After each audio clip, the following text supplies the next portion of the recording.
Welcome to the 5th episode of Mr. Wilson's Media Literacy Podcast. Today we will discuss the 5th core concept of media literacy, which is this: all media have embedded values and points of view. Again, all media have embedded values and points of view. This means that whatever type of media message you are experiencing, it is a reflection of the creator's values and point of view. Think of any media that you might create, whether it is a picture you have taken or drawn, a paper you have written, a video you have produced, a presentation you have created. I'm going to give you a little more time to read and digest this, one of my favorite cartoons. Or a song you have composed. It is an expression of your values and point of view. These podcasts are most definitely an expression of my values and point of view. The values expressed here are those of critical thinking, especially as applied to media, something I think is very important for all of us. And my point of view is all over these podcasts. As I've said before, you should think critically about what I am saying to you here. What is my motivation? True, I'm trying to educate you, but there is a very definite point of view that many might not agree with. Realize I am not lying to you, but I am trying to get you to think in ways that agree with my point of view. I will, for example, talk about huge media conglomerations in a future podcast and share why I think they are bad for our society. But this is certainly not an opinion shared by everyone, especially many of the people who work for these corporations.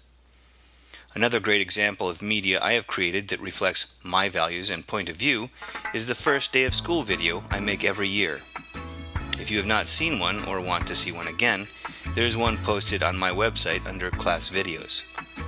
In this video, we report on the first day of school, and I manipulate the words, sounds, and images to make Tacoma Park look like an inviting, exciting, and fun place to be, with students and staff happy and excited to be back in school. Is this an accurate portrayal of the first day of school? Well, yes, but it definitely represents my values and point of view. Another good example of this is a makeup ad. Makeup ads value what? Beauty.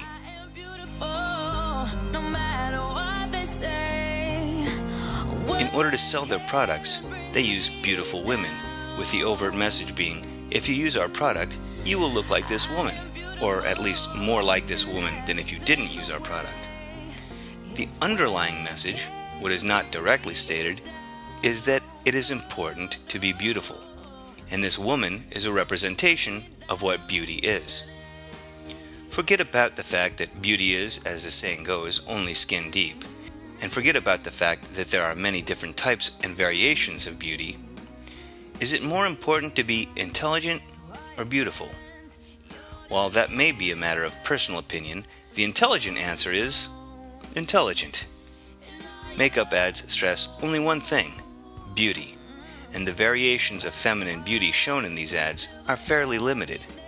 The thinner the body, the lighter the complexion, the smoother the skin, the longer the hair, the more beautiful the woman. While there are millions of beautiful women who do not fit into this one variety of beauty, they do not see themselves represented as beautiful in the media very often, which leads to problems. This limited point of view of beauty can be damaging to society in many ways. Women could be convinced that this foolishness is somehow true, which leads to negative body image problems, eating disorders, and depression, while men could also become convinced of this and only look for this standard of beauty as what they are attracted to. However, again, it is easy to use advertisements as examples of media manipulation and embedded values and points of view. What about other forms of media? Films, TV, and other entertainment media always have values and points of view represented, sometimes with negative consequences. The ultimate representation of success in most media, for example, is wealth and fame. While wealth and fame might be nice things, are they what people should be striving for? The value philanthropy, for example, is so underrepresented that most of my listeners won't even know what the word means. Philanthropy is an active effort to promote human welfare and goodwill to fellow members of the human race. When thinking of their futures, most young people should think of where their interests lie, what occupation would be most fulfilling, while also the least destructive to the planet and other people. Yet we are bombarded with images of the wealthy and famous as the ultimate success. Another good example is the countless number of stereotypical nerds represented in entertainment media.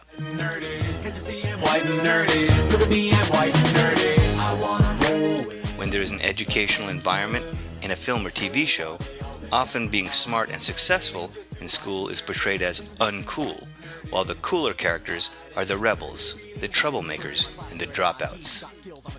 Is this a good message to be sending to impressionable young minds? I think not. I myself have had students who took pains to hide the fact that they were smart and successful in school in order to look cooler in front of their peers. Shouldn't the opposite be true? The smart students should be role models for the others, not the butt of jokes. News media also will embed values and points of view in their reporting.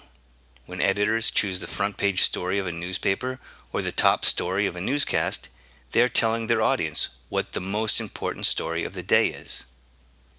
The term buried lead refers to a news story which begins with details of secondary importance and hides more important facts later in the story. Simply the choice of words, sounds, or images when reporting will bias any news report. A menacing piece of music can make the most honest politician seem shady.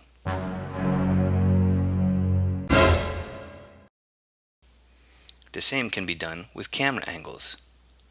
And the use of words will always color the way we see events. In 2005, when Hurricane Katrina devastated New Orleans, there was a famous example of this when two very similar pictures were published. Both showed people wading through chest-deep water with items taken from stores which were damaged and left unattended. Two main differences in the picture was the race of the people in the water and what the captions said. While the white people were said to be, quote, finding food, the black person was said to have, quote, looted the food. This obviously caused quite a stir and made people re-examine attitudes, which is a good thing.